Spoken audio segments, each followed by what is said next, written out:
지난 시간에 이어서 오늘도 광야를 향하여 다윗의 생애 가운데서 어떻게 하나님께서 다윗을 광야로 인도하셨고 또 광야에 머무는 다윗에게로 또 신실한 일꾼들을 또 하나님의 사람들을 보내주셨는지 하는 그 점진적인 역사와 과정들을 지금 우리가 이 말씀 가운데서 같이 또 나누기를 원하는 건데요. 오늘 그 두 번째 시간으로 지난 시간에 못다 했던 부분들을 이어서 오늘 또 좀 마무리를 지어 볼까 합니다. 역대상 12장 말씀부터 이제 우리가 다섯 번째로 이어서 볼 텐데요. 요새에 다윗이 있었을 때인데 그 전에 예수님께서 시험 받으시는 대목이 나오죠. 신약 성경에 보면요. 예수님께서 침례를 받으시고 나서 바로 이제 광야로 가게 되시는데요. 이 부분은 공간복음에 다 나와 있죠. 요한복음만 빼면 예수님께서 시험 받으시는 대목이 나옵니다. 우리가 이 사복음서도 잘 이제 대주에서 공부해 보면은 얻을 수 있는 교훈들이 참 많은데요. 복음서 하나하나만 공부했을 때는 놓칠 수밖에 없는 그런 내용들인데 이 특성들이 여러 가지 있습니다만 요한복음은 하나님의 아들이신 우리가 일테면은 그 별명을 독수리복음이라고 하는데요. 하늘의 왕자죠. 독수리복음. 하나님의 아들이신 분을 우리들에게 묘사하고 있기 때문에요. 족보도 없고요. 영원부터 태초부터 다루고 있죠. 시험 받으시는 대목도 여기에는 요한복음에 빠져 있고요. 뭐 여러 가지 이런 대조해 봤을 때 특성이 있습니다만 어쨌든 공간복음, 마태, 마가, 누가복음에는 다 예수님께 시험 받으시는 장면이 나오는데요.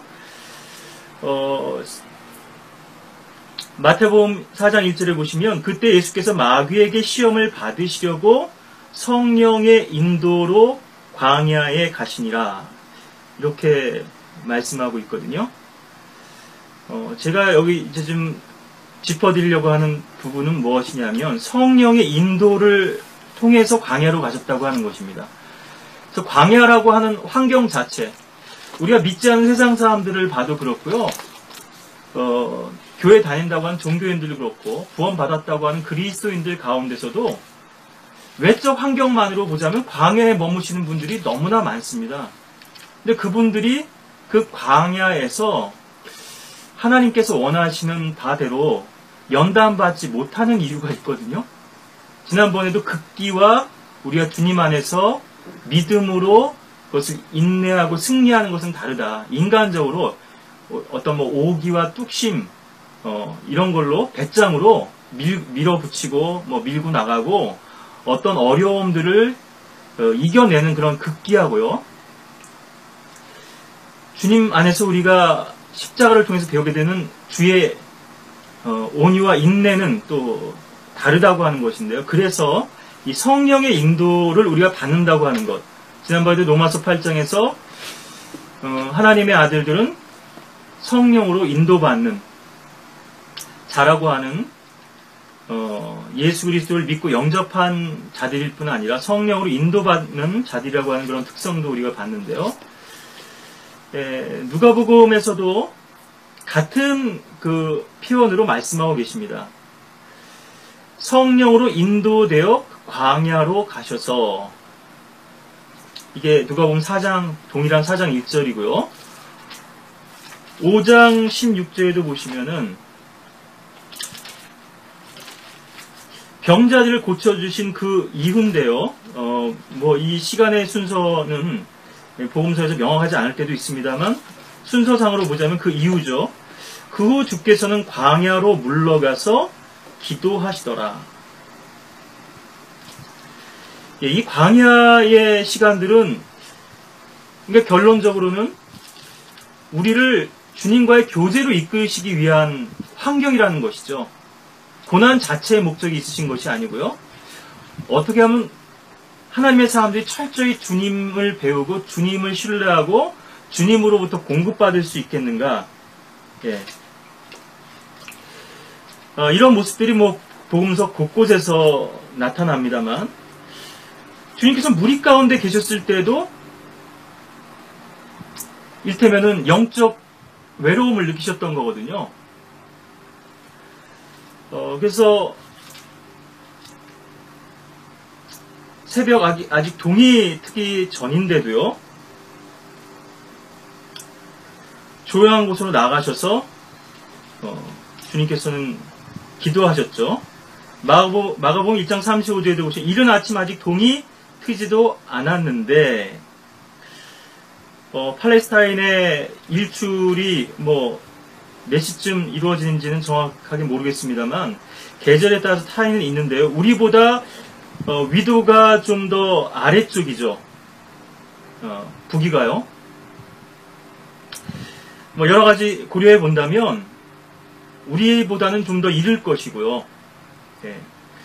여름철 같은 경우 보면 한 4시만 돼도 좀 헌해지거든요. 예, 조금씩 이렇게 동이 터오거든요. 예. 우리가 이 아침 경점을 모닝 와치를 3시부터 6시 사이로 이렇게 보는데요. 예. 또 서로 사람들이 알아보기 전이라고 묻기에는 또 그렇게 표현이 되기도 하죠. 예. 바로 그러한 시간입니다. 주께서 일어나 밖으로 나가 한적한 곳으로 가셔서 거기서 기도하시더라.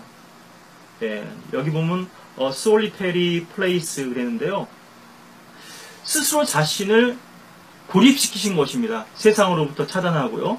사람들로부터 고립시키고. 왜냐하면 주님과의 연합과 주님과의 깊이 있는 교제를 원하셨기 때문에 이것이 quiet time, 우리가 소위 얘기하는 경건의 시간의 본질인 것이고요. 성경을 몇 장 읽었네, 아니 큐티 일기를 썼네, 이런 것은 하나의 수단이고 형식일 수는 있지만 그 자체가 우리를 주님께로 연결시켜주는 건 아니죠. 주파수가 맞아야 되는 거고요. 전화번호를 아무거나 눌렀다고 해서 다 통화할 수 있는 게 아니잖아요. 그 사람의 번호, 미싱 넘버라고, 결번이라고 나오는데 계속 그 번호 눌러가지고 되겠습니까? 예. 나의 회선에 문제가 있든가 아니면 그쪽 회선에 문제가 있는 거죠. 그런데 대부분의 경우는 하나님께는 문제가 없습니다. 대부분의 경우가 아니고 모든 경우에 예. 우리의 죄로 인해서 그것이 막힌 것이고요. 그래서 이제 이 광야라고 하는 이 본질은 성령의 인도가 필수적이다. 예. 우리를 인도하시고자 하는 목적은 바로 주님과 이제 교제라고 하는 것인데요. 제가 오늘 본 말씀으로 들어가기 전에 좀 이제 서론적으로 여러분들의 주의를 좀 환기시키기 위해서 좀 이런 말씀을 더 드리는데요. 조금만 더 제가 말씀드리면, 제가 이제 딸아이하고 서점에 갔다가, 예, 이 독서대죠. 한번 여러분들 이거 보이시는지 모르겠는데요. 예. 이걸 하나 샀습니다. 이제 휴대용이라 간편해서 이게 나무로 된 게 아니고요.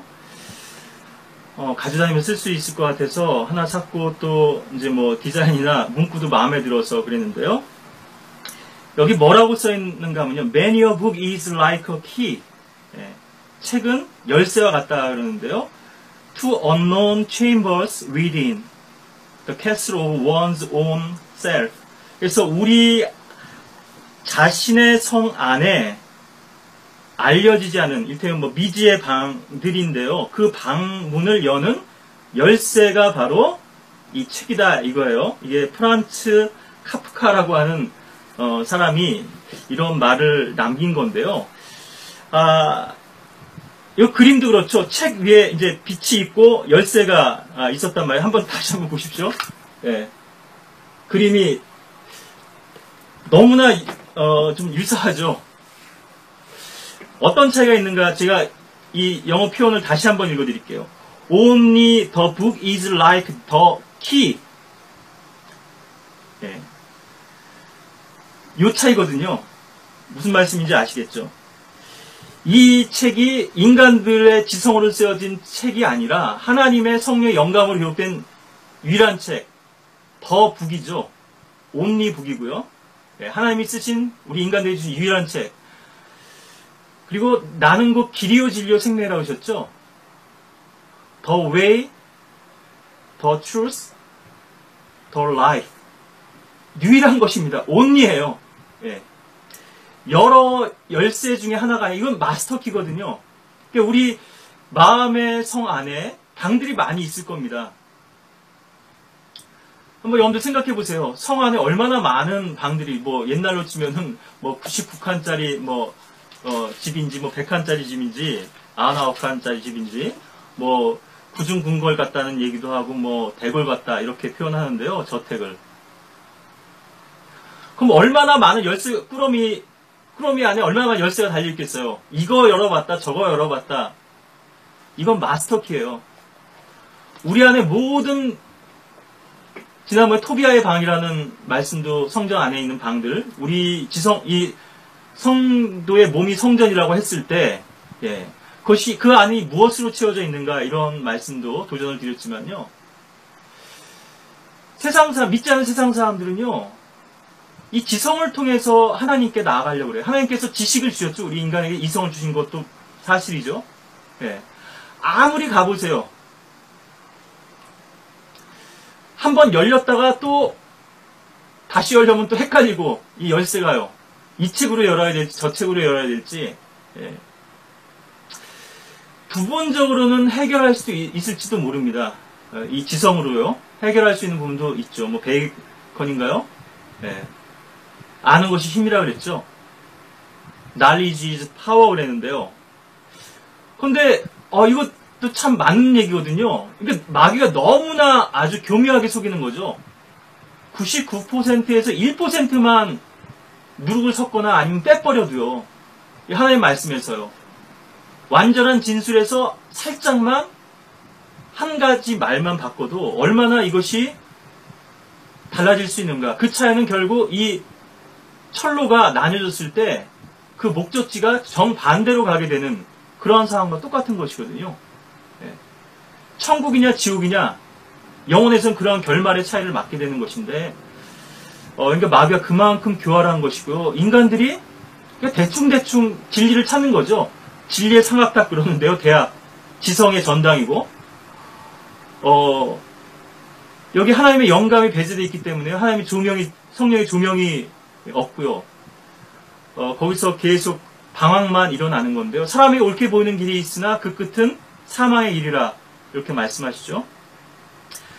그래서 예수 그리스도라고 하는 길 되신 분 그리고 마스터키가 되시는 그분을 만나지 못하면 다른 주변적인 문제 해결될지 문제 우리 마음속에 있는 죄의 방 안에 꼭 숨겨져 있는 그 죄의 문제는 결국 해결할 수 없기 때문에 계속 양심의 가책을 느끼고 죄로 인해서 번민하고 고뇌하고 인생 가운데서 많은 시도들을 해보는 거죠.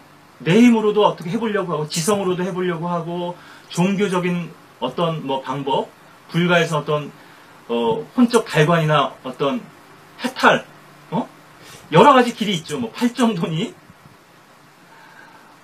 여러 가지 종교 뭐 묵상인가요? 뭐 요가 같은 뭐 동양철학 같은 그런 것도 해보고요. 많은 시도들을 해보지만 불가능하죠. 율법을 지키다가 하나를 범하면 전체를 범죄자가 된다고 야고보서에도 나오는데요. 이 근본적인 죄의 문제 해결하기 위해서는 오직 길 되시고 우리의 모든 문제 해결자이신 열쇠가 되시는 그분을 만나야 하는 것인데요. 마귀는 성경을 보더라도 그분을 만나지 못하도록 계속 우리를 다른 주변적인 것들로 시선을 유도하고 엉뚱한 곳으로 우리를 이제 끌고 가려고 하는 것이죠. 자, 그래 여기 누가복음에도 보면은 예수님께서 이런 말씀하셨는데요. 누가복음 11장 52절에 보시면 율법사들이여 너희에게 화 있으리라. 이는 너희가 지식의 열쇠를 치워버려서 너희 자신도 들어가지 않을 뿐만 아니라 들어가려고 하는 다른 사람들도 막았기 때문이라고 하시더라. 예, 아직은 뭐 구약적인 배경이긴 합니다만 지식의 열쇠인데 여기도 더 키 오브 날리지거든요. 그러니까 진리의 지식에 이를 수 있는 예수 그리스도께로 나아갈 수 있는 그런 열쇠가 있는데요. 이것을 잠궈버리고는 열쇠를 물속에 빠뜨려버린 거죠. 자기나 안 들어가면은 뭐 좋겠는데 자기도 들어가기 싫고 다른 사람들도 들어가지 못하게 막아버리는 거예요. 네. 열쇠 대신 그리스도를 감춰버리는 겁니다. 그래서 어리석고 눈먼 자라고 위선자들이라고 이 바리새인들 율법사들에게 주님께서 이렇게 힐책하고 계신 거거든요. 아주 신랄하게. 일테면 독설이죠. 왜 이렇게까지 얘기하셨을까 싶을 정도로 아주 호된 책망들을 하시는 건데요. 그것도 같이 밥을 먹고 있습니다. 아니, 주님 그렇게 말씀하시면 저희 율법사들도 모욕하시는 겁니다. 네? 그러니까 이 말씀을 하신 거거든요. 11장 45절에 그러죠. 선생님, 그처럼 말씀하시면 우리까지도 모욕하심이니이다. 그 앞대목은 뭐라고 말씀해요? 위선자인 서기관들과 바리새인들아? 이게 자기들은 쏙 빼놓고 생각한 거예요. 그래, 서기관들과 바리새인들이 문제지. 우리 로이어들은, 율법사들은, 아니야. 서기관들은 단순히 필사하던 사람들이고요. 바리새인들은 그 법을 철저하게 지키던 사람들이었습니다. 오죽하면 그 법을 철저하게 지키기 위해서 그 법을 폐기하는, 그러니까 바울이 성전에 경배드리러 왔는데요. 정결 예식을 하러 왔는데, 물론 그렇게 이제 사도들의 조언을 받아서 다른 사람들하고 같이 그렇게 다른 사람들한테 거침이 되지 않도록 한 부분도 있습니다만, 성전을 더럽히러 왔다 이거예요. 이 율법을 폐기시키는 자다, 저 사람은. 우리가 이렇게 철저하게 지키는, 이거는 사실은 종교보다도 더 무서운 신념이거든요. 이건 종교 아니에요. 하나님께서 그 법을 왜 지키라고 하셨는지를 모르니까요. 무조건 그것만 지키면 된다고 생각한 거거든요. 그런 사람들이 식음을 전폐하고요. 저 사도 바울을 죽이겠다. 이를테면 우리 옛날로 치면 독립운동하신 분들이잖아요. 네? 자기 가족도 뒷전이고 자기 개인의 모든 것도 다 내려놓고 이 민족의 독립을 위해서 싸우겠다. 그것이 옳은 방향으로 향한 것이라면요, 뭐 그 이상의 희생도 해야 되겠습니다만은, 지겠다는 열성이 아니었다고 로마서 10장에서도 바울이 그렇게 동족들에 대한 연민과 안타까움을 표현하고 있죠. 율법사들, 너희들도 마찬가지다. 이 종교 지도자들이죠. 당대의 그런 쟁쟁한 그런 사람들이었습니다. 물론 이런 종교의 핵심부에서부터 부패가 일어났습니다만, 그래도 나름대로 우리는 양심껏 바르게 행한다는 사람들이 그들 가운데 있었거든요. 그러니까 예수님을 초청해서 식사도 대접하고요. 그분께 묻고 대화도 나누고 교제도 했던 겁니다. 그런데 그 식탁 자리에서요, 그들에게 신랄하게 책망하시는 거예요. 그러니까 하나님의, 예수님의 이런 신성을 우리가 이해할 수 없다면, 그들의 속을 아시니까요, 이런 말씀들도 하신 건데, 자기들이 지금 어떤 길로 가고 있는지도 모르고, 자기들이 말하는 것이 무엇인지도 모른 채로요, 그렇게 행하고 있는 것이죠. 이제 뭐 이것이 오늘 주제는 아니니까요. 자기들이 말하는 것이 무엇인지, 무엇을 가르치고 있는지도 모른 채로. 사실 이것은 오늘날 대학 강단에서요, 지성의 강단에서도 일어나는 현실이기도 합니다만, 교회 안에 설교단에서 오늘날 행해지는 또 많은 문제인데요. 그래서 오늘 우리가 이 광야를 향하여 나아가고자 하는 것은 바로 주님께로 나아가서 진리 되신 그분을 만나고 생명 되신 그분을 우리가 누리고자 하는 그러한 열망에서라고 하는 부분을 여러분들에게 다시 한번 이제 도전을 드리고요. 너무나 흡사하지만 열쇠도 있고 빛도 있지만 책도 있고, 이것이 우리가 찾는 길하고는 너무나 다른 길이다. 제가 한 가지만 더 말씀드리면요, 어떤 분야든 그 분야의 전문가들은 저는 사실 존경하거든요. 어떤 분야에 최소한 10년 이상 그 일을 했다. 보면 도사들이에요, 사실은. 예, 엑스퍼트죠. 아주 숙련된 그런 전문가들입니다. 예, 그런 사람들은 자기 분야에 대해서 어떤 말들을 할 수 있죠. 예, 비록 무슨 이론적인 책을 안 썼다 할지라도요. 그런데 이것이 지난번에도 미술은 사랑하고 음악은 사랑하는데 음악 주신 분, 미술 주신 분은 발견하지 못했다 하는 그런 인간들의 또 다른 어리석음에 대해서 말씀을 드렸는데요. 예. 그러니까 모든 길은 사실은 주님께로 통하게 되어 있습니다. 거기서 우리가 어떤 그 분야에서의 어떤 원리들을 발견하게 되거든요. 그 일을 하다 보면요. 근데 그것이 궁극적으로 우리에게 인도해 주는 길은 사실은 창조주 하나님이신데요. 하나님을 인정해버리지 않기 때문에, 하나님을 그들의 마음속에 두지 않았기 때문에요. 그게 안 보이는 거예요. 많은 원리들을 통해서 우리가 하나님이 살아계시구나. 하나님께서 이런 방법으로 인간들을 다 하시고 우리 인간들의 사랑을 표현하셨구나. 충분히 알 수 있는 것들을 주님께서 많이 인생 가운데 두시고 보여주고 계신데도요. 인간들이 그것을 고의적으로 거부하고 있는 것이거든요. 우리 신앙의 영역에서도 마찬가지입니다. 상식을 통해서 또 우리에게 많은 것들을 또 주님께서 알려주시는 부분도 있고, 우리의 삶 가운데, 경험 가운데서도 많은 것들을 보여주시고 있는데 우리가 놓치는 것 뿐이거든요. 그래서 우리가 주님께 기도하고 또 성령의 그런 인도하심과 빛을 비춰달라고, 지혜를 달라고 구하면 더 많은 것들을 얻을 수 있거든요. 그렇기 때문에 이런 것은 어린아이라 할지라도요, 예, 신앙의 영적 본질은, 우리가 지식적인 부분은 사실 이 말씀을 가르칠 때 어린아이들이 교리나 또 향상되게 있어 예언 같은 부분은 잘 이해하지 못할 수도 있고요. 어른들이라 할지라도 이해 정도에 따라서 또 이런 부분들이 어려울 수도 있습니다. 그런데 우리가 새 생명으로 구원받았다고 하는 이 영적 본질과 이러한 생명의 원리들은요, 어린아이라도, 그러니까 구원받고 믿음을 고백하는 거고, 그런 또 경험들을, 체험들을 간증하게 되는 것이죠. 나 이렇게 죄에서 해방되었다고. 자, 이것이 바로 오늘 또 우리가 이 주제를 다루는 이유라고 하는 것을 여러분들이 좀 마음에 유념해 두시고, 지난 시간에 우리가 요나단까지 본 것 같은데요. 그래서 요나단에 대한 그러한 또 안타까움도 말씀을 드렸는데, 오늘은 이제 요새부터인데요.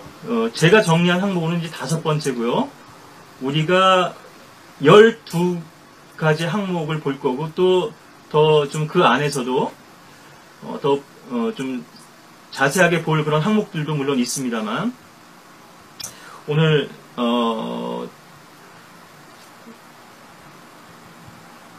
이 부분을 여러분들하고 또 허락되는 가운데서 나누기를 원하는데요. 역대상 12장 순서상으로는요, 16절부터 18절까지 나와 있는 내용이 먼저입니다.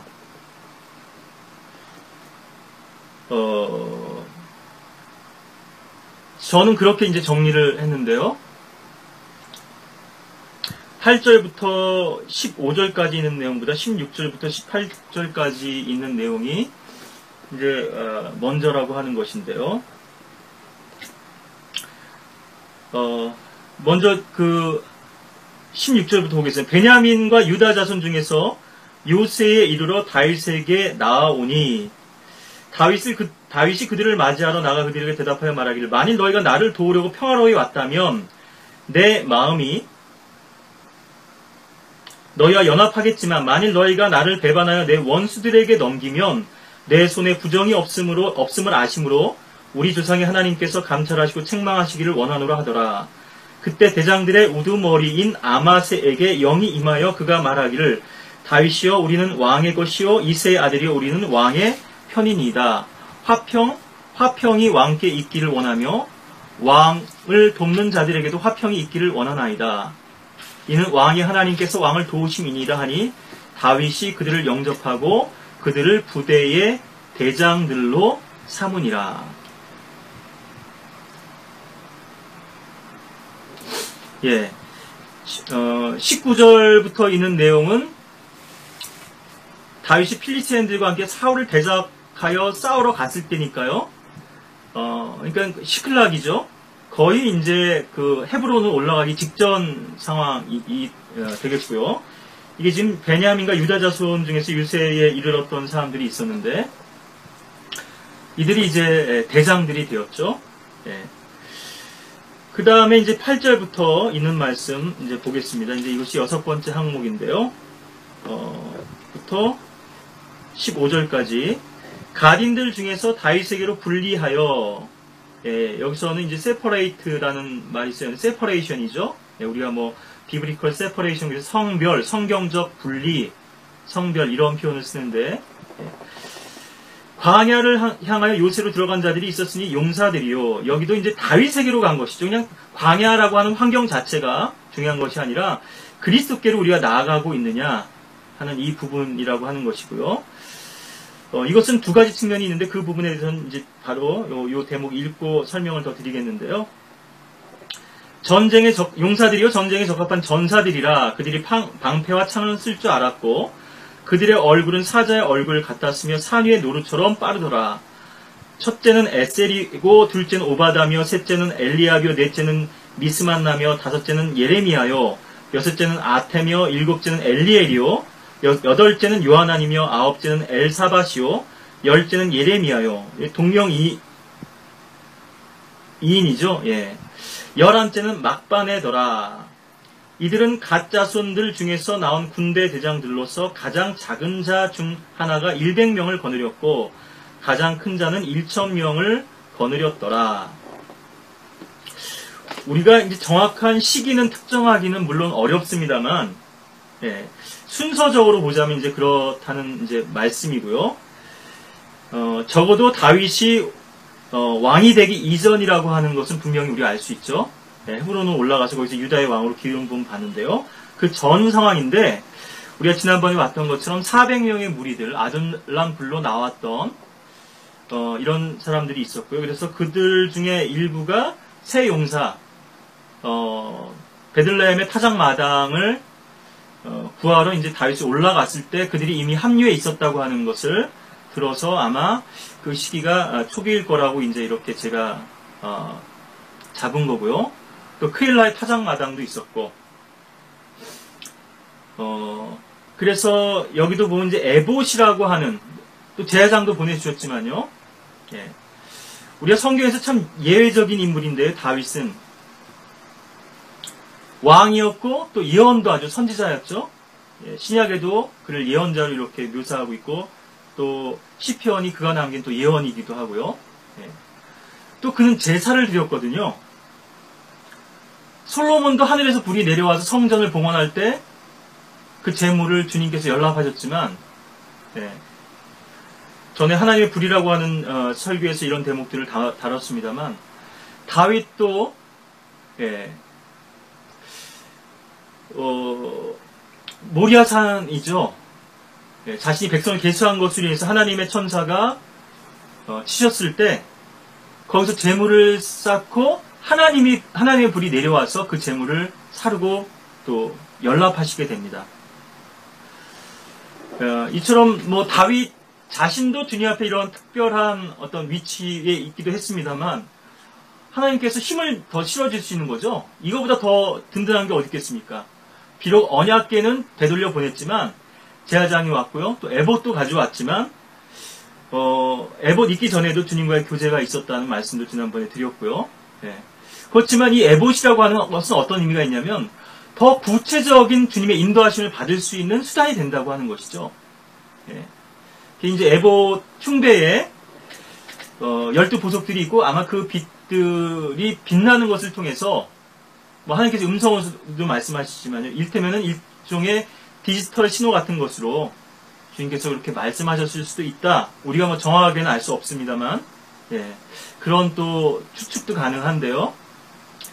어쨌든 이 에봇이라는 것은 하나님과의 교제 자체를 말씀하는 것이 아니고 하나님의 더 분명한 인도하심과 구체적인 뜻을 우리가 알 수 있는 어떤 수단일 수 있다는 것이죠. 그러니까 얼마나 이것이 든든한 힘이 되겠습니까? 천군 만마를 얻은 것과도 같은 것이죠. 아무리 많은 사람들이 왔다 하더라도 그 가운데는 오합지졸도 있는 거고요. 정말 무가치한 사람들도 많이 있는 거거든요. 사람을 수로 계산하는 것만큼 어리석은 것이 없고요. 우리 인간이 가진 어떤 물질이나 환경을 양으로 계산하는 것만큼 어리석은 게 없습니다. 하나님께서는 과부의 두 렙달을 부자의 절반의 헌금보다도 더 귀히 여기셨잖아요. 자, 지난번에서 이 에봇을 가져온 아비아달도 있었고요. 또 요나단을 또 십광야 숲속에서도 만나게 되는데, 자, 이번에 이제 요새에 있을 때인데요. 그러니까 아직은 이제 아둘람 굴이고, 이 요새라고 하는 것도 하나만은 아닐 수 있습니다. 다윗이 광야에서 머물던 요새가. 이것은 재판관계에 나오는 그런 요새일 수 있을 텐데요. 우리가 요새라고 하는 부분을 제가 좀 먼저 말씀을 드리고 가는 게 좋겠는데, 이 요새가 의미하는 것은 분명하죠. 주는 선하시며 고난의 날에 요새시라. 주님이 우리의 보장이시고 요새라는 거죠. 그는 자기를 신뢰하는 자들을 아시느니라. 시편에도 이 주께서 요새시라는 말씀이 많이 있지만요. 나홈서 1장 7절에 있는 말씀인데요. 전쟁 영화를 보다 보면 그런 대목들이 많이 나옵니다만, 몇 해 전에 있었던 퓨리라고 하는 탱크 전차전을 다룬 그런 영화가 있었는데 보면요, 그 군인들이 마지막까지 투쟁하는데 그 전차 안에서 투쟁을 합니다. 모든 총알을 다 막았잖아요. 그리고 포탄을 가지고 공격도 하고요. 또 기관총도 쏘고. 그래서 그 대목 중에 뭐라고 대사가 나오냐면요, It is my home. 그 전차의 대장이 마지막까지 이렇게 그곳에 남으면서요. 마지막 그 부하, 제일 막내는 이제 탈출시키고 그곳에 남으면서 투항하면서 그곳을 떠날 수 없다. 그래서 나는 죽겠다, 여기서 죽겠다. 그러면서 하는 말이 It is my home인데요. 정말 The Lord is my shepherd. 주님께서 여러분들의 목자가 되시고 주님께서 여러분들에게 인도해주신 그 자리가 여러분들의 안식처가 될 수 있다면요. 그럼 여러분들에게 무슨 염려가 있겠습니까? 모든 공급이 되시고 모든 필요를 채워줄 수 있는 분이 여러분과 함께하고 계신데요. 요즘 해적들도 많이 등장하죠. 배 안에는 시타델이라 그랬어요. 해적의 공격부터 선원들을 보호하기 위해서 마련된 선박 안에 피난처가 있거든요. 거기 안에 가서 숨고 구조를 요청하는 거죠. 주님만이 여러분들의 시타델이시고 여러분들의 요새시라는 거죠. 보호가 되시고요. 하킬라 숲속에 있는 요새들도 등장하고 3회상 23장 19절에 보시면요. 또 3회상 23장 29절에 보면 엔게디에 있는 요새도 또 언급이 되고 있고요. 또 3회상 24장 22절에 보면 다윗과 그의 사람들은 요새로 올라가니라 그랬는데, 이것이 어떤 요새인지는 특정되지 않았습니다만 시클락도 하나 이제 요새가 될 수 있고요. 거점이 되겠죠. 곳곳에 이렇게 분산되어 있었을 수도 있고, 순회했을 수도 있고요. 또 곳곳에 이런 일테면은 정탐꾼들이 되겠죠. 척후병들. 그래서 사울의 어떤 그 동태도 살피고요. 이런 여러 가지 기능들을 했을 텐데요. 또 광야에 있는 숲속에도 있었고, 또 광야에 있는 산에서도 있었고요. 3회상 23장 14절 15절에도 보면은 광야에 있는 또 요새들. 그래서 이것이 복수인 것은 분명한데요. 지난번에 우리가 봤던 것처럼 3회상 22장 5절에 있는 것처럼 선지자 갓이 다윗에게 말하기를 요새에 머물지 말고 떠나 유다 땅에 들어가라 하니 다윗이 이제 하레스프로 들어간 것이죠. 주님께서 우리에게 더 원했던 구체적인 성령의 인도하심이 있었다는 거죠. 주님의 뜻이 있고요. 그러니까 요새 자체를 우리가 신뢰하게 된다면 하나님께서는 그것을 기뻐하지 않으신다고 하는 것입니다. 주님이 나의 신뢰가 되셔야죠. 광야라고 하는 환경 자체를 우리가 붙들고 난 주님의 고난 가운데서 지금 연단받고 있다, 이렇게 착각해서는 안 된다는 것이죠. 그 가운데서 주님께로 내가 나아가고 있는가, 또 그 가운데서 성령의 구체적인 인도하심을 내가 따르고 있는가, 아니면 나의 고집 가운데 계속 그 자리를 붙들고 있는 것은 아닌가. 그것이 좋은 자리일 뿐 아니라 나쁜 자리를 할지라도요, 그것은 인간의 옥이라니까요. 나는 결코 실패를 인정할 수 없어. 어떻게든지 여기서 성공해가지고 당당하게 나가겠다. 뭐 이러한 마음일 수도 있고요. 예. 안 좋은 환경이라 할지라도 내가 그곳에 머무는 이유가 뭐냐는 것이죠. 예. 광야에 머무는 이유는 주님과의 교제고 주님의 인도하심을 따르기 위한 것이죠. 왜냐하면 성읍에서는, 왕궁에서는 빛을 볼 수 없기 때문에요. 성령의 인도하심을 받을 수 없기 때문에. 뭐 최근에 유성우 가 쏟아졌는데요. 뭐 하룻밤에 150여 개의 유성우를 볼 수 있다. 이것이 이제 해성이 지나가면서 그 일테면은 먼지들이 해성의 먼지니까요. 예, 우리가 생각하는 그런 티끌은 아니겠죠. 예. 대기권으로 이제 떨어지면서 그것이 이제 빛을 발하게 돼서 그것이 유성우인데요. 별이 떨어진 것은 아니죠. 예. 그러니까 더 밝게 빛나는 그 빛이 있는 것이고, 흐릿한 빛도 있는 건데요. 어쨌든 이것을 보기 위해서 천문대로 사람들이 모였는데, 사람들이 너무 많이 모이니까 가로등을 끌 수가 없었고, 그래서 그 빛을 볼 수 없었기 때문에 많이, 예.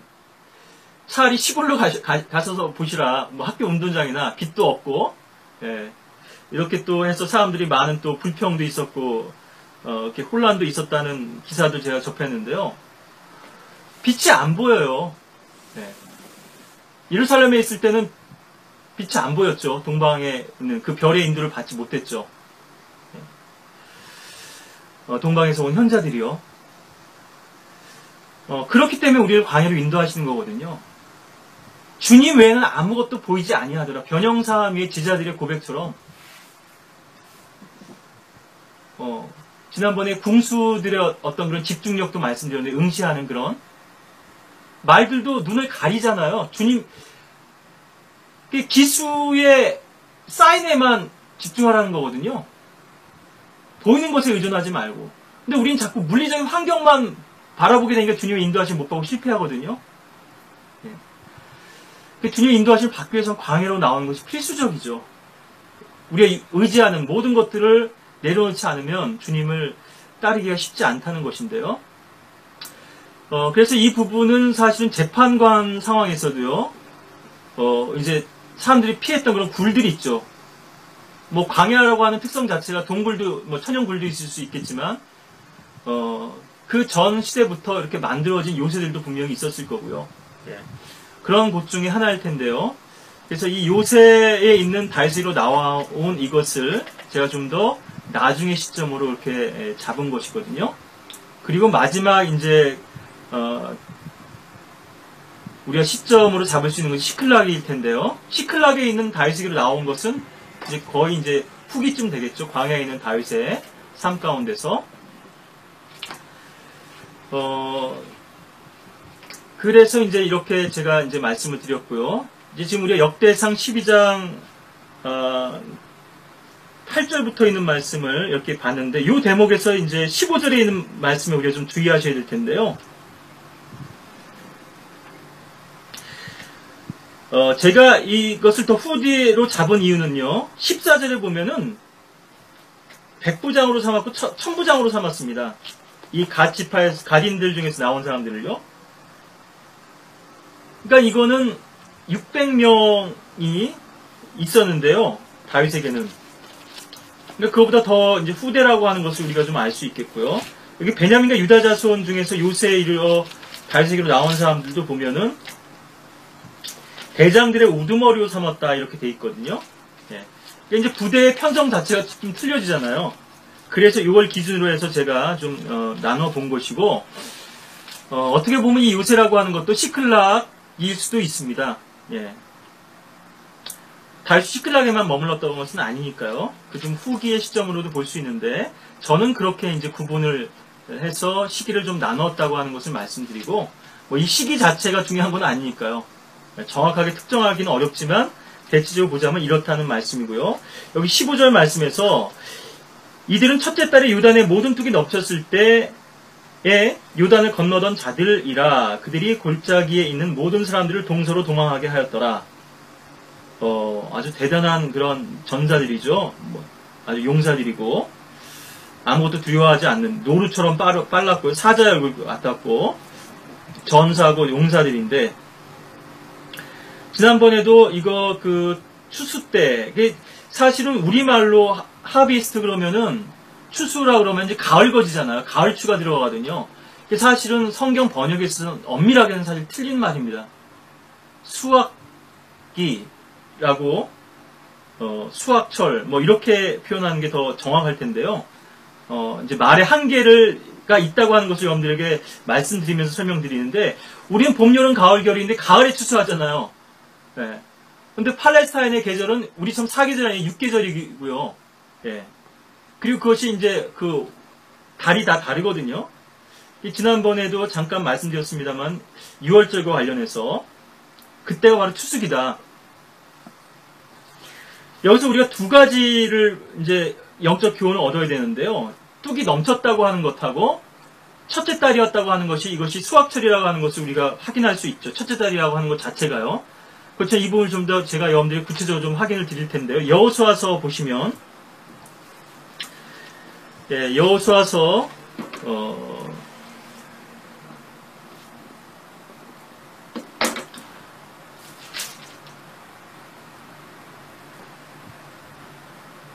예,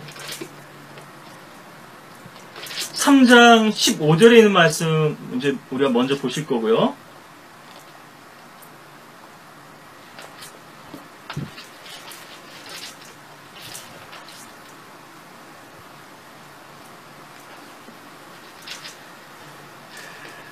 예.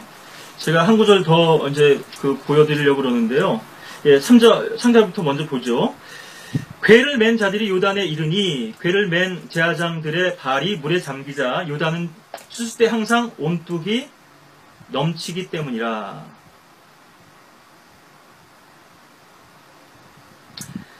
위로부터 내려온 물이 서서 사레탄 옆에 있는 아담 성으로부터 아주 멀리 물 무더기를 일으키고, 이렇게 쭉 나오는데요.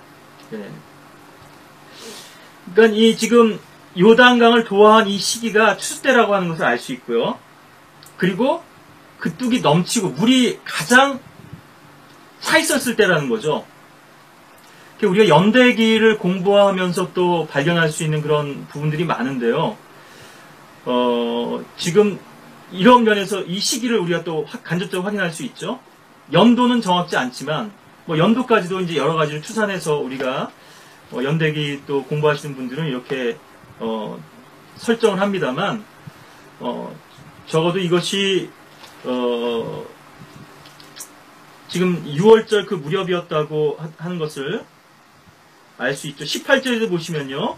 주의 언약궤를 맨 제사장들이 4장 18절입니다. 요단 한가운데에서 나오고 제사장들의 발바닥이 마른 땅을 밟자 요단 물이 제자리로 돌아와서 전처럼 강둑을 넘쳐 흐르더라. 네, 그러니까 이제 지금 헤르몬산에서부터 눈이 녹아서 물이 흘러내리는 거죠. 요단강으로. 예. 그래서 이제 이것이 추수기인데 이제 봄으로 가고 있는 거죠. 예. 그 물이 녹아가지고, 예. 가득 차게 되는 때인 건데요. 또 추수기이기도 하고. 예. 그리고 5장 11절에도 보시면요. 이 여호수아서 자체도 연대기적 순서로 기록된 것은 물론 아닙니다. 그 점들을 좀 유념하시면서 보시면 좋겠고요. 6장 11절에 10절부터 보죠. 이스라엘 자손이 길갈에서 진을 치고 여리코 평원에서 그달 14일 저녁에 6월절을 지켰으며 6월절 지켰죠. 6월절 이튿날에 그 땅에 옛 곡식을 먹었으니 바로 그날 누룩 없는 과자와 볶은 곡식을 먹었더라. 그들이 그 땅에 옛 곡식을 먹은 이튿날에 만나가 그쳤으니 이스라엘 자손이 더 이상 만나를 얻지 못하였으나 그들이 그해 카나안 땅의 열매를 먹었더라. 여러분들 6월절 밤에 이스라엘 백성들이 이집트에서 출국한 건 아시죠? 탈출하신 한 건 아시죠? 네. 그리고 지금 요단 땅에 들어왔는데 카나안 땅에 그곳에서 6월절에 첫 곡식을 드렸으니까요. 이게 만 40년이 되는 거죠. 이것이 연대기적으로는 그렇고요. 하나님께서 왜 이렇게 숫자의 정확성을 기하시는가? 우리가 또 성경 숫자들을 연구하다 보면 공부하다 보면 또 많은 것들을 알 수 있는데요. 그만큼 철저하시라는 거죠. 한치의 빈틈이나 오차가 없습니다. 주님의 역사에는요. 우리의 머리카락까지 다 헤아린 바 되셨죠. 우리의 장기가 어떻게 지어졌는지 기이하게 지어졌다 그러죠. 개혁성의 신묘 막지기라고 그랬는데요. 다 아셔요. 예. 그런 분이 약속하셨다면 얼마나 그 약속이 확실한 약속입니까? 그 계약이요. 보장된 약속이죠. 하나님께서는 우리에게 믿음을 요구하실 권리가 있으신 거예요. 모든 것을 다 보장해 주시기를 원하시고 또 그것을 보장할 수 있는 능력을 가지고 계신 전능하신 분이시잖아요. 그래서 이제 이곳은 길갈이니까 길갈에 진을 쳤죠. 여리고 평원에서. 제가 지금 그러니까 이것은 이제 요단강을 건너온 이후죠. 건너온 이후로 이제 우리가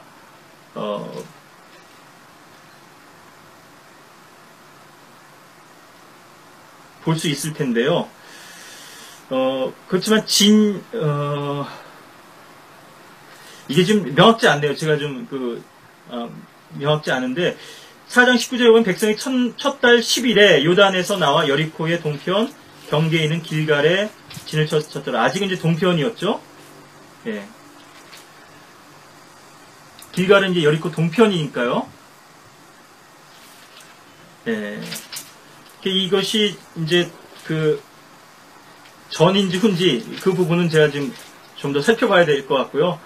이것이 연대기적 순서는 아니니까. 어쨌든 여기서 우리가 확인하고자 했던 부분은요. 사실은 이 갓인들 용사들이 다윗으로 나온 시기는 요단속이 넘쳤을 때였고요. 그때는 수확철이었습니다. 두 가지를 우리가 여기서 의미를 발견해야 되는데 영적인 의미를요. 요단강을 건너기가 쉽지 않아요. 이때도 요단강 물이 갈라진 것은 아니었으니까요. 배를 타고 건너든가 우리 특수부대원들 강 도하하는 거 하거든요. 총은 빠뜨리면 안 되고 총은 이렇게 들고 또 총 입구를 뭘로 막죠. 위장도 하고 그래서 도하를 하죠. 더 깊은 데는 헤엄도 치는 거고 물이 두렵지 않은 거예요. 이거 나룻배가 있어서 건넌 것도 아니고요. 다윗이 압살롬 피해서 도망갈 때처럼 누가 거룻배 가지고 나온 것도 아니고 지금 이 갓인들의 용사가 11명이 언급되어 있거든요.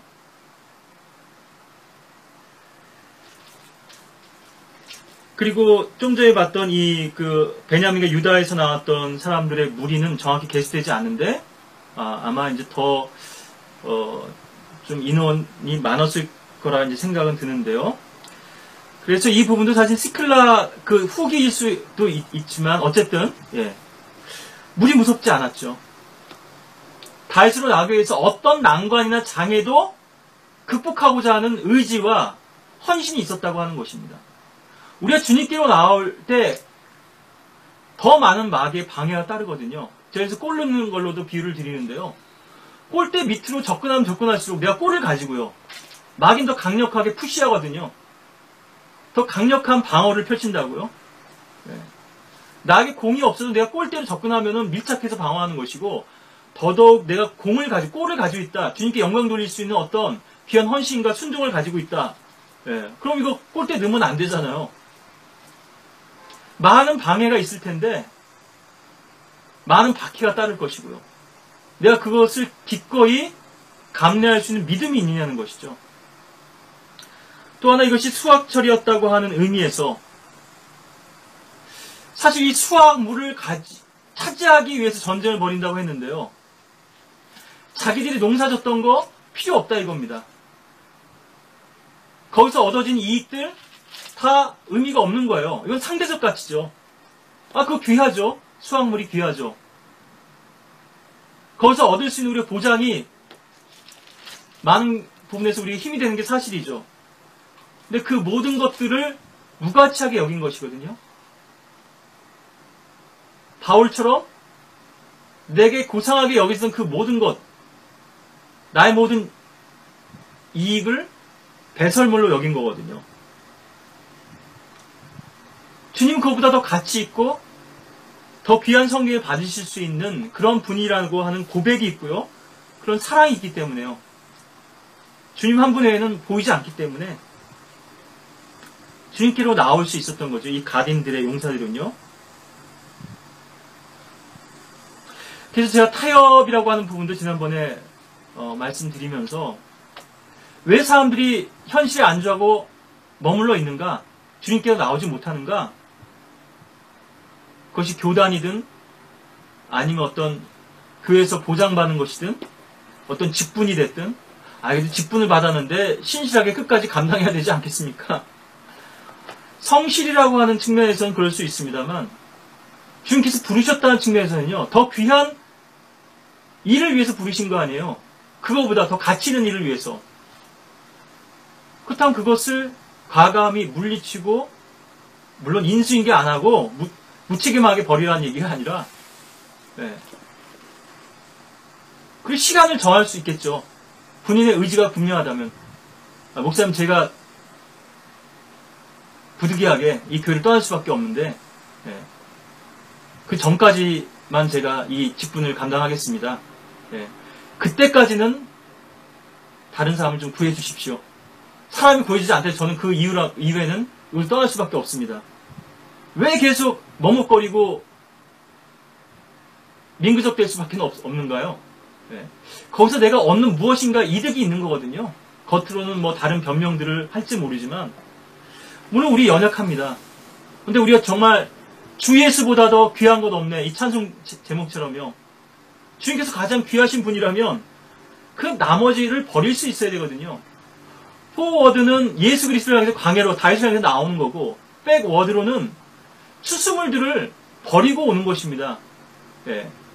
베세메스로 올라간 그 암소들처럼요. 눈물 흘리면서 새끼들을 두고 나아가는 거거든요.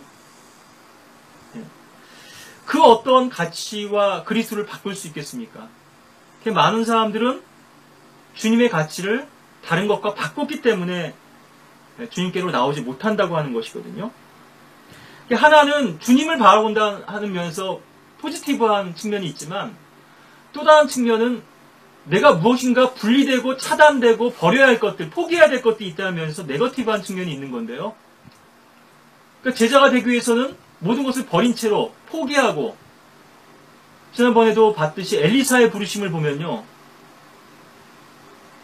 수송을 잡고 타작기구로 그것을 주님께 제물로 드리죠. 모든 것을 희생한 거잖아요. 강을 건너왔으면 이제 그 다리를 불태워버리는 거죠. 내가 다시는 돌아가지 않겠다. 근데 계속 다리들, 이를테면은 백도어나 탈출구들을 여러 개를 만들어두고 있는 겁니다. 요게 안 되면 저런 방법으로 이거 뭐 잘 될 것 같지 않은데 혹시라도 안 되면 이렇게 탈출구들을 여러 개 마련해두고 있는 거죠. 우리가 6.25 전쟁 때도요. 한강 다리를 폭파했잖아요. 나중에 다시 북진할 거를 염두에 두지 않은 거예요. 그 상황에서는요. 어떻게든지 건너와서 적의 진격을 막아보겠다는 거거든요. 뒤를 돌아볼, 나중을 생각할 염두에 둘 그럴 여유가 없어요. 참다운 헌신이라면 주님만을 향해서 우리 시선을 고정해야 되고, 다른 모든 것들은 사실 불필요한 것들이거든요. 자, 이 부분에서 우리가 좀 시간을 많이 지체했는데요. 자, 사무엘하 23장에 보시면, 사무엘하 23장,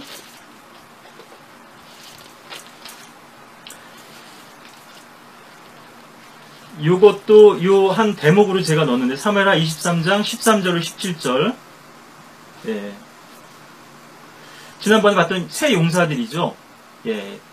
요것도 이제 다윗이 요새 있었을 때라고 하니까요. 요 대목이 지난번에 제가 말씀드렸던 그 이제 새 용사들이 또 여기에 이제 해당할 수 있겠고요. 지난번에 이제 봤던 내용이니까 이것은 그렇게 넘어가겠습니다. 다윗을 위해서 물을 떠왔던 새 용사들이 있었죠. 예. 그 다음에 이제, 시클락인데요. 이때는 다윗이 두 번째로 필리스티아로 내려간 때죠. 시클락에 머물렀던 때는요. 예. 이것도 중요한 이제 또, 좀 구분점이 될 텐데, 역대상 12장으로 다시 돌아오셔서, 역대상 12장 1절부터 보시면요. 다윗이 키스의 아들 사울로 인하여 자신을 숨기고 있는 동안, 예.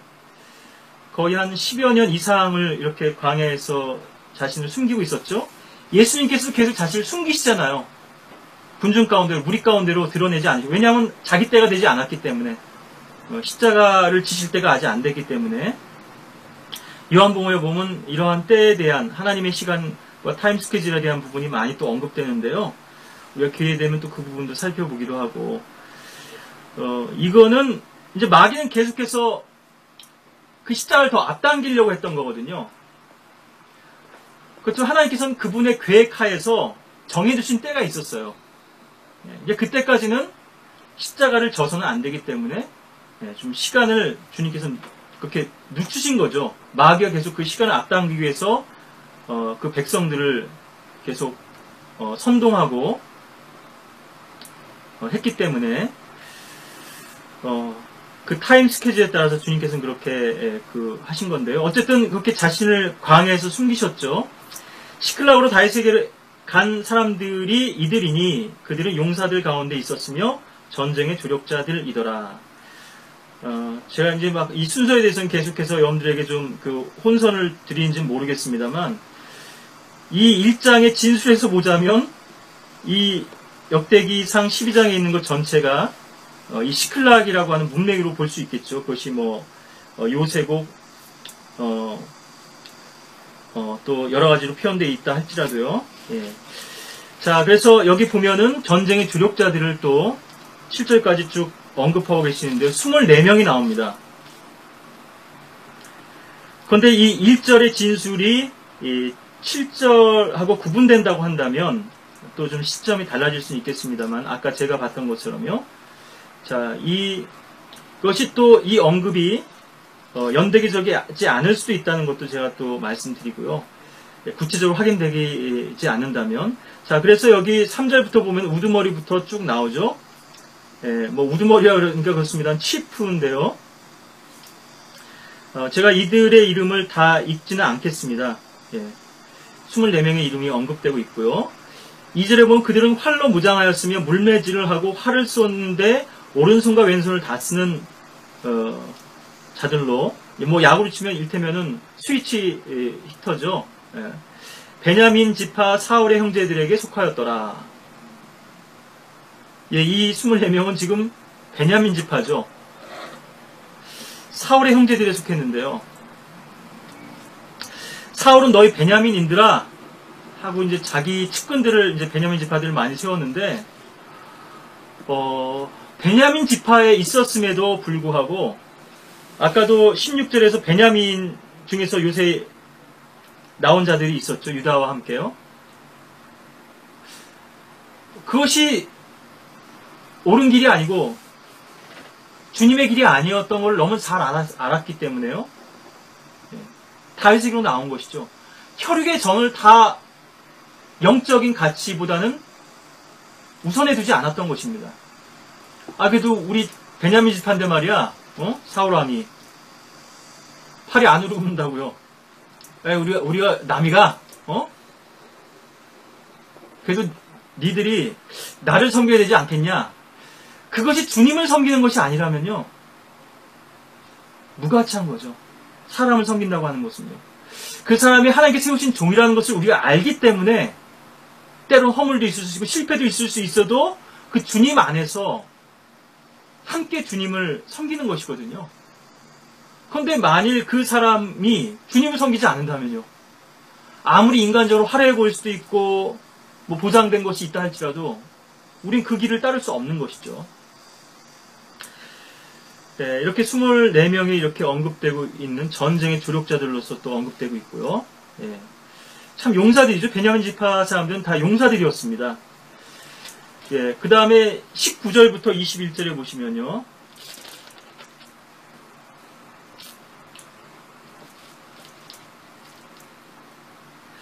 다윗이 필리스타인들과 함께 사울을 대적하여 싸우러 갔을 때, 아까도 봤었죠? 예.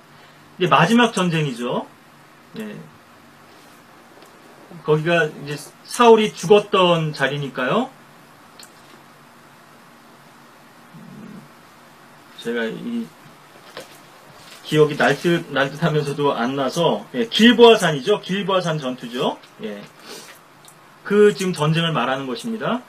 므낫세 지파에서 몇 사람이 다윗에게로 돌아왔더라. 그러나 그들이 필리스타인들을 돕지 아니하였으니 이는 필리스타인들의 군들이 숙고하여 그를 떠나게 하며 말하기를 그가 그의 주인 사울에게로 돌아가리니 우리의 머리가 위태롭게 되리라 하였습니다. 다윗이 시클락으로 갈 때 므낫세 지파에서 그에게 돌아온 자들은 안나와 요사밧과 여디아엘과 미카엘과 요사밧과 요사밧 또 나오죠. 예. 동명이인이고요. 엘리후와 실덴이 므낫세의 천부장들이더라. 그들이 다윗을 도와 잔적에 무리를 쳤으니 이는 그들이 모두 용사의 군대 대장들이었습니다. 그때 날마다 사람들이 다윗을 돕고자 그에게 가니 큰 군대를 이루어 하나님의 군대 같더라.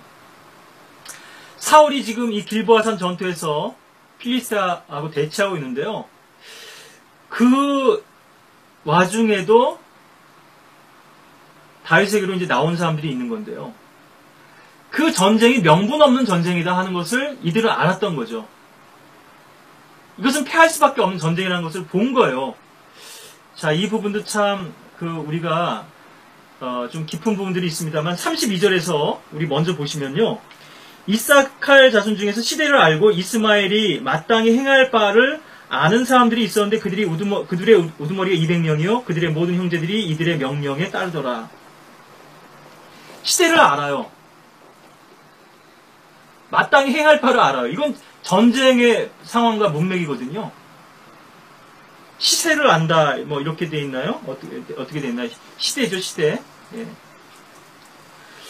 이게 영어 표현으로는요, time인데요. understanding of the times인데요.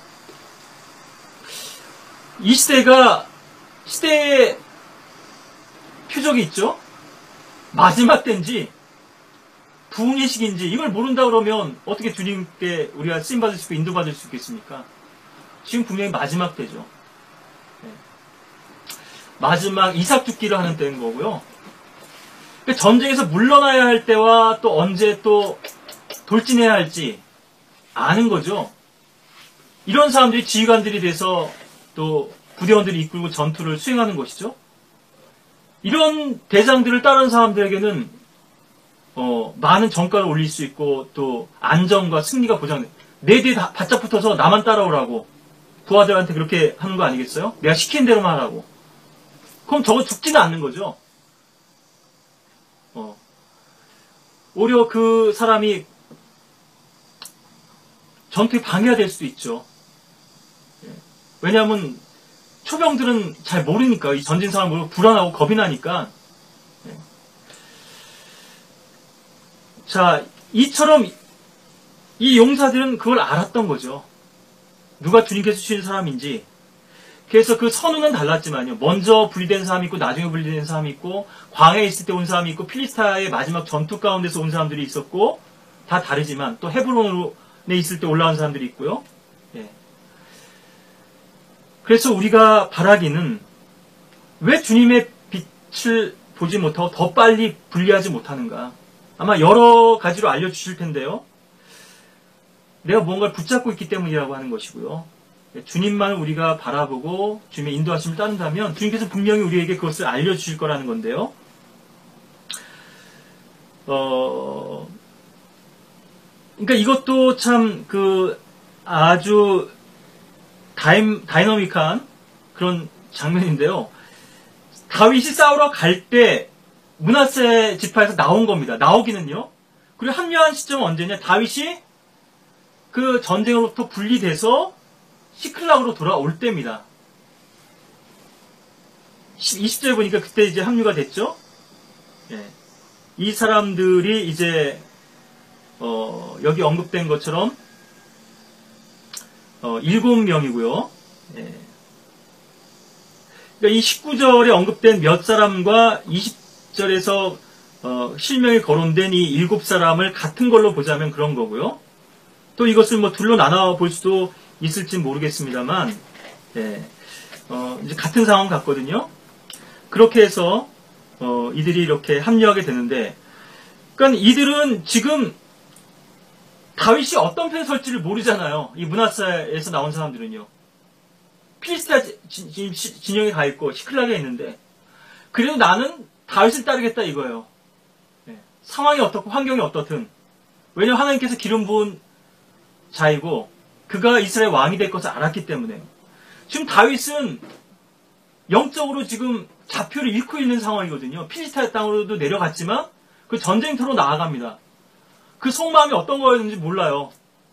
그 전쟁터에서 도중에 돌이키려고 했는지는 모르지만 이 군주들의 말처럼요. 필리스타인들의 군주들의 말처럼 참 그렇지만 참 위태로운 상황이었죠. 그런데 이들은 다윗으로 나옵니다. 그러니까 우리가 지도자를 따른다고 하는 거는요. 많은 부분에서 주님을 따르는 것이 결국 그 지도자 처한 상황이나 그 지도자의 선택이 아니라는 것이죠. 만약 그 지도자가 주님을 따르지 않은 자라면 따를 필요가 없겠죠. 그렇지만 그 일테면 명분일 수 있고요. 대의일 수도 있고 바른 성경과 바른 교리와 바른 신약교회와 또 성령의 역사라는 측면에서 은혜와 사랑과 생명의 이 방면에서 주님을 따른다고 한다면 다른 주변적인 것들은 우리가 그 주인에게 맡겨야 되는, 그 지도자에게 맡겨야 되는 거죠. 주님께 맡기듯이. 어디까지요? 마지막 순간까지. 죽기까지 신실하라고 그러잖아요. 그것이 주님의 진리에 반하는 것이라면 우리가 언제든지 돌이켜야 되겠지만, 나의 이익에 반하기 때문에 거기서 떠날 수밖에 없다 그러면 그것은 진리의 길이라고 볼 수 없는 것이죠. 자, 그렇게 해서 여기 보면 21절에 보면 잔적의 무리들을 쳤는데요. 참 이것도 놀라운 부분이죠. 우리가 이 부분들은 더 나중에 다윗 생애들을 다룰 때 더 자세하게 봐야 되겠습니다만, 지금 시클락에 왔더니 시클락은 불타고요. 다 지금 필리스타인들이 그 아말렉이 다 끌고 갔죠.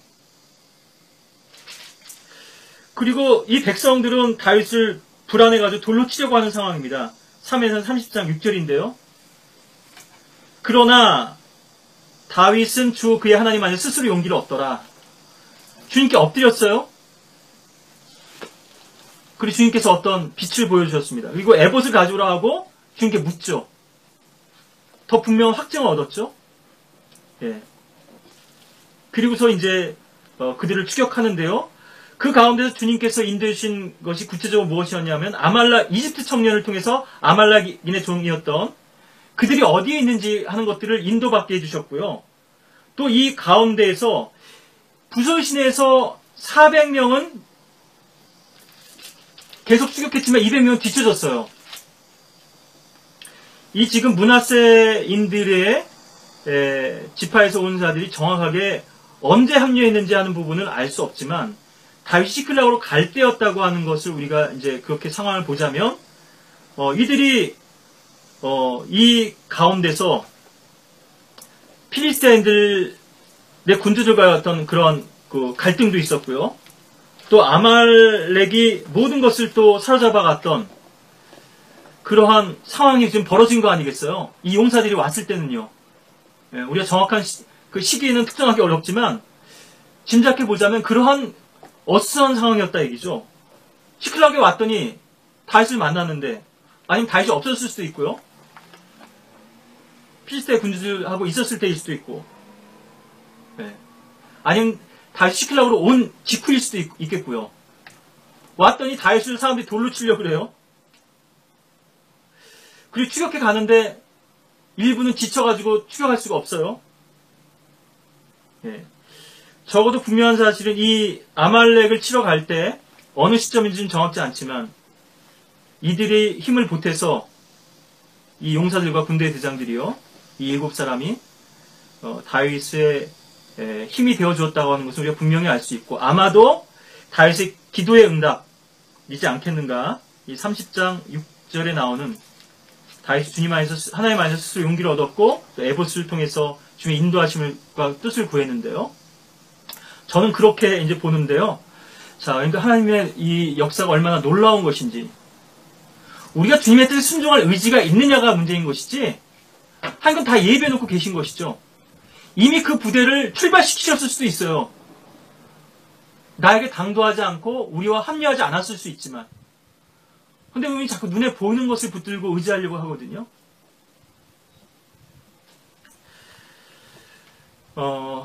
그래서 날마다 다윗에게 합류한 군대가 큰 무리를 이루었다. 예. 역대상 12장 22절에도 이렇게 날마다 계속해서 모아주시는 거죠.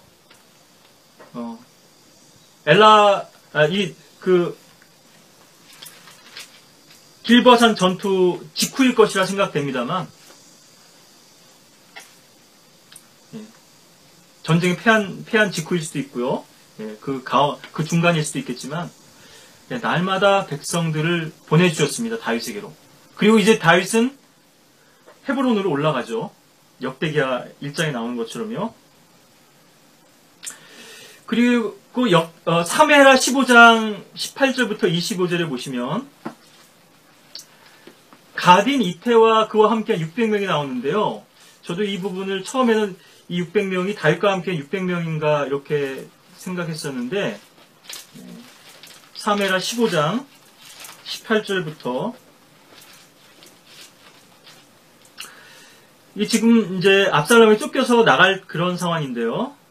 끝까지 이 이태는 다윗에게 충성을 맹세했죠. 룻처럼요.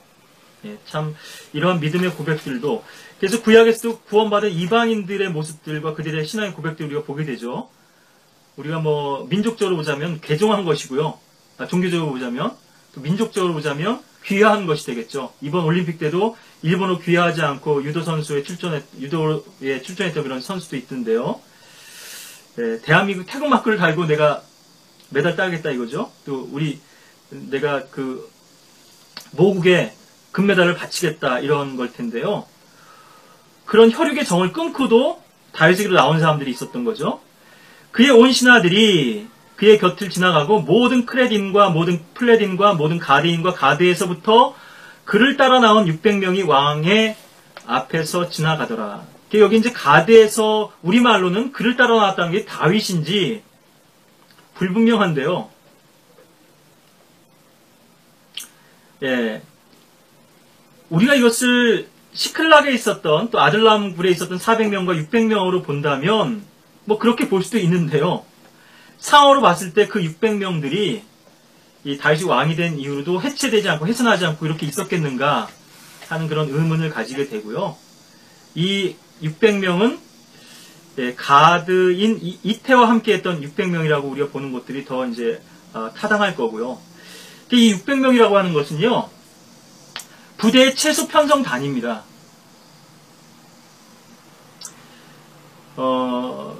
30명을 한 부대로 보자면요. 오늘날 그것을 중대라고 하는지 제가 잘 모르겠습니다. 소대라고 하는지. 예.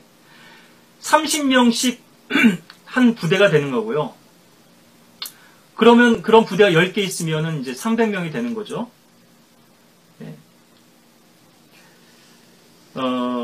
아니에요. 제가 좀 더 정확하게 말씀드리면 10부장이 있죠. 10부장. 그러니까 10명씩 한 부대가 되는 거, 최소 단위는. 그러면은 이 10명인 부대가 10개 있으면 이제 100명이, 20개 있으면 200명이 되는 거고, 200명이 되는 거죠. 예. 그렇게 해서 이 200명이 또 하나의 일테면 부대가 되는 거고, 그런 부대가 3개 있는 것이 600명인 부대인 거죠. 예. 그것이 20명이 또 한 부대가 될 수도 있고요. 그런데 성경적인 단위로 보자면 보통 10부장, 50부장, 100부장 이런 편성으로 다니까요. 예, 그렇게 해서 10명인 부대가 10개가 있고 그것이 이제 100부장의 무리가 되는 거고요. 또 그런 부대가 2개 있으면 200부장이 되는 거고 이제 200명이 되는 거고 또 이런 부대가 3개가 있으면 이제 600명인 부대 이런 또 군대 편성이 되는 거죠. 그래서 400명의 무리는 그러한 부대가 2개 있었던 거고 600명은 200명이 더 합류해서 3개의 부대로 나뉘어지는 건데요. 여기도 보시면은 다윗이 도주할 때 가드인 이태가 있었고요. 또 요압이 있었고요. 또 한 사람은 이제 누구죠? 수로의 아들 요압 말고 또 그 동생이 아비새였나요? 이렇게 3사람이 이제 지휘하는 것을 보게 되죠. 이런 것을 통해서도 최소 이제 편성 단위라는 것을 알 수 있고요. 뭐 여러 가지로 봤을 때 이것이 다윗을 따라서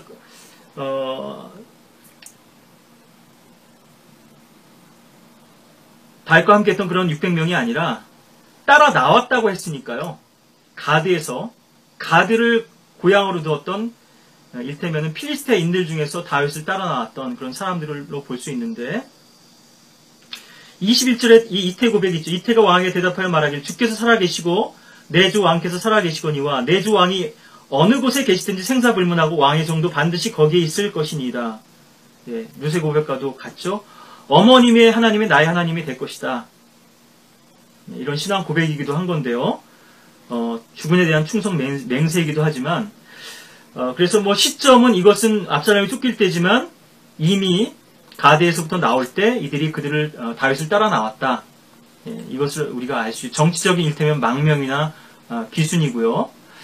자, 이제 사무엘하 2장 4절 거의 이제 마무리 지을 대목입니다. 사무엘하 2장 4절에 보시면 그때 유다 사람들이 와서 거기서 다윗에게 기름을 부어 유다 집을 다스릴 왕으로 삼더라. 이렇게 돼 있죠.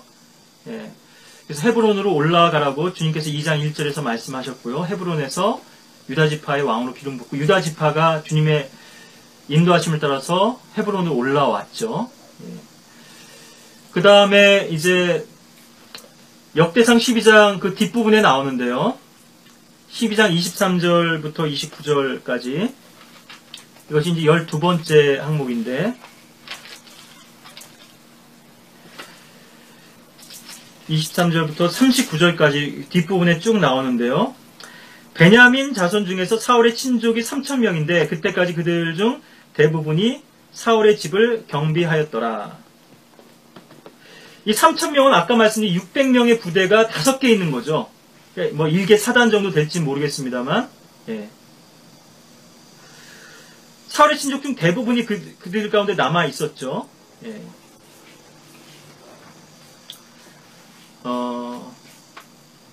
그래서 이제 이 베냐민과 나머지 온 무리들이 23절부터 쭉 보시면은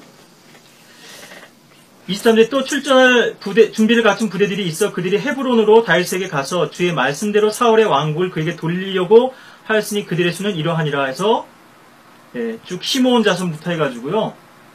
레위, 베냐민, 에프라임, 므낫세, 단, 이사칼, 스불론, 나팔리, 단, 아셀, 요단 건너편에 있는 누브벤과 각과 므낫세도 반집하죠. 이들이 다 이제 최종적으로는 헤브론으로 와서 그를 이제 이스라엘의 왕으로 기름 붓게 되는 건데요. 이것이 이제 나중에 있는 일인데 사무엘하의 기록으로 보자면은 이것이 이제 이스보셋이 죽고요. 아브넬이 이제 다윗에게 왕권을 돌리려고 했는데 이제 요압에게 살해당했죠.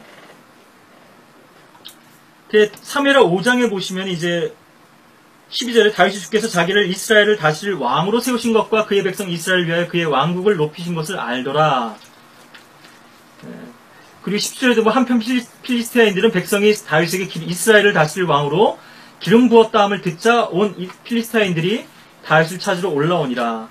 다윗이 그 말을 듣고 요새로 내려갔더니 필리스티아인들이 와서 르파임 골짜기에 퍼져 있더라.